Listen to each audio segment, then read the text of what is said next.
defining win for Port Adelaide.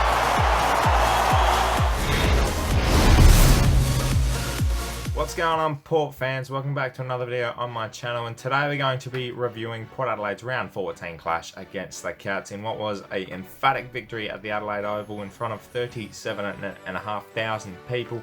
A big game, a big chance to make a statement, and Port Adelaide did that, and we did it really well. And I'll tell you what, I'm pretty happy at the moment. So let's get straight into it and review last night's game. Port Adelaide will break the hoodoo against Geelong. We'll finally win a game against them. Yep, that's right. I predicted we'd beat Geelong. What a sensational game of football it was. It was a typical Port Adelaide performance, really. One of, when I say that, it was, oh yeah, they turn up and they win. They beat the teams they're not supposed to, and then we lose to the teams we're supposed to beat. So for us to do that, nonetheless, it's a sensational result. It's a come of the aging sort of result as well, beating the top team. We weren't expected to win, but I think within the supporter base, we were like, yeah, we're going to do this. We had that feeling about it. And not only was this Geelong a top of the table clash, they're the side to beat this year. And we showed the competition how to do that. And it was one of our best wins, I think, for quite a while. You know, you can count West Coast, you can count Melbourne earlier in the year, but I think the way we did it was just, yeah, one of those results where you just sit back and you go, I can't believe we did that. That was sensational. And for our stars to stand up and lead, for those bold changes Ken Hinkley made at selection, and for us to really, you know, take an aggressive approach that we did, and we dominated Geelong last night. Our pressure won us the game.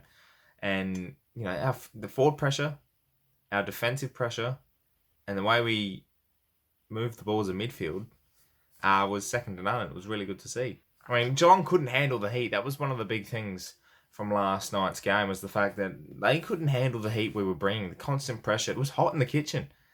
Like, we were cooking up a storm, and it was really impressive. You know, there was no passengers. Like, our younger guys were standing up. The kids were awesome. Butters' pressure didn't do much with the footy, but the way he could pressurise the opposition, keep himself in the game. Connor Rosie stood up when it mattered, kicking a couple of goals. Dersma with his run was electrifying.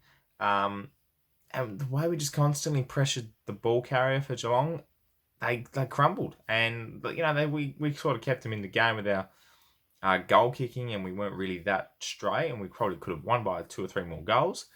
But nonetheless, the way we played was just second to none, and it was just wonderful to see, you know, to play like that. I mean, a lot of supporters would be like, can we do that consistently? And I'm one of those. I'm like, yeah, we do it last night, and we're going to do it next week against the Dogs.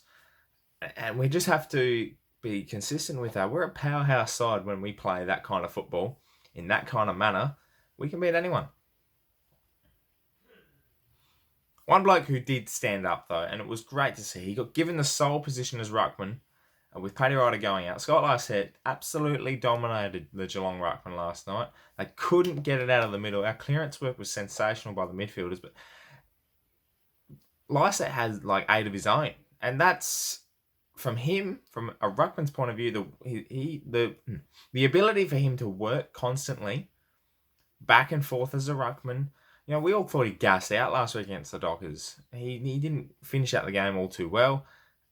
And he stood up against Stanley, and I think it was Foot who the other ruckman was for them. And Dougal Howard chipped in here or there, and Charlie Dixon down forward chipped in. But Lycett's ruck work last night was second to none.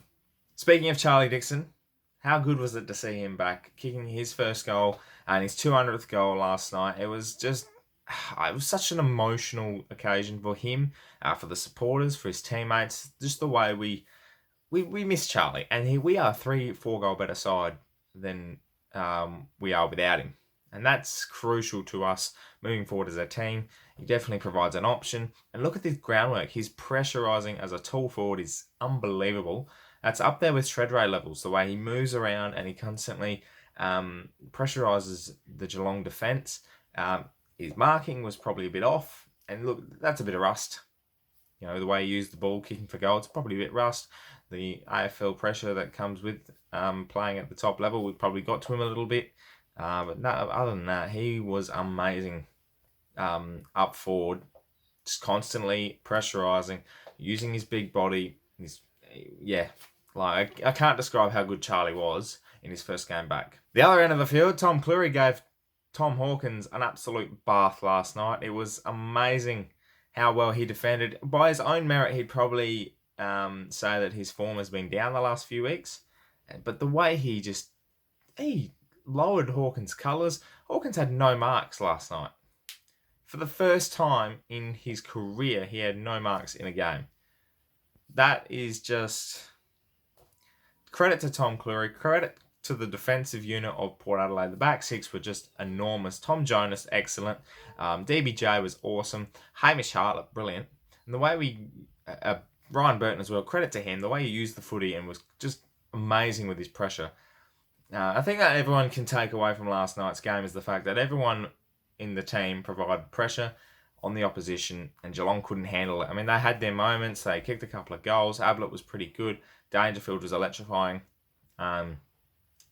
He did get given a couple of free kicks. But nonetheless, credit with its due. They have a sensational midfield. Tan Houston on Tim Kelly was fantastic. Kept him out of the game. It was just bullied Kelly. Houston with 26 of his own.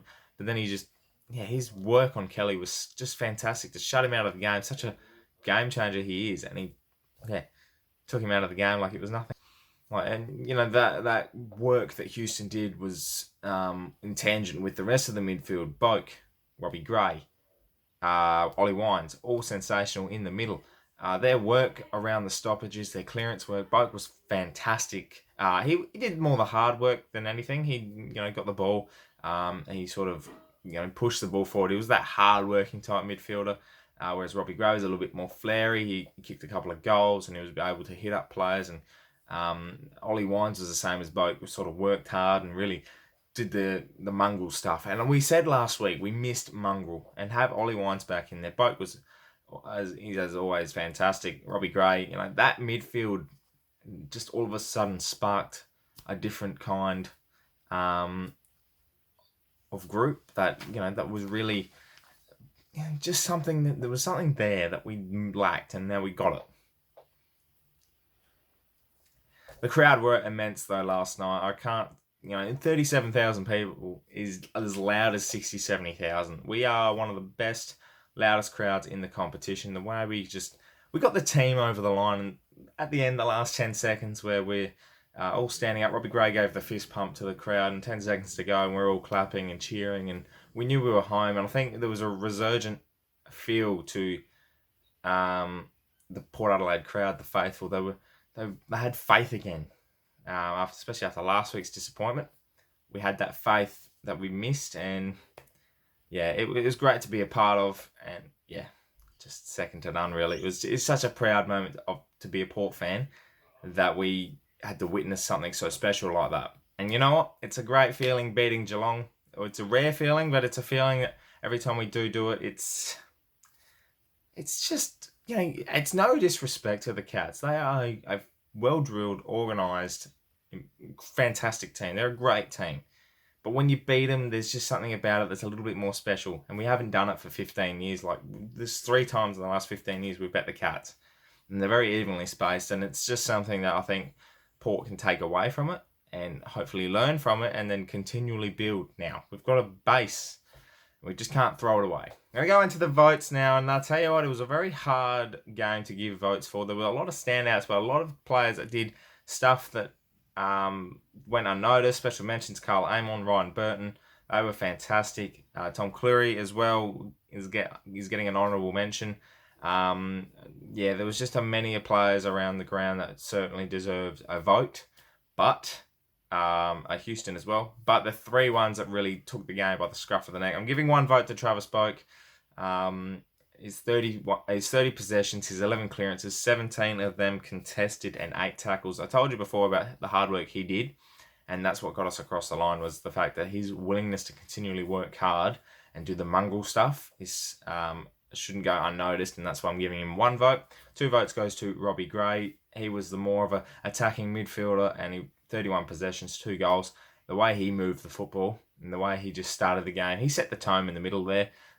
His flair and his clearance work was sensational, and his ability to work hard around the ground to help out everyone else shouldn't go unnoticed. So he gets the 2 votes, and 3 votes has to go to Scott Lysette. He is probably one of the best ruckmen. He works hard. He's like a Matty Primus type. Just works hard, gets the footy, gets the clearances, and he had 9 clearances last night. 18 contested possessions out of the 24 possessions he had, and 41 hit outs. It's a credit to Scott, and that's probably his best game for Port Adelaide at this stage. And to take that responsibility as the one ruckman for the night, he took that on and he did us proud.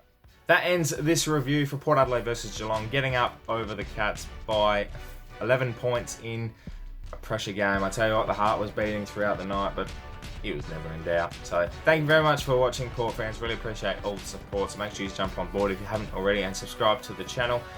We got the Bulldogs this week, so very much looking forward to bouncing back and really keeping this consistency going.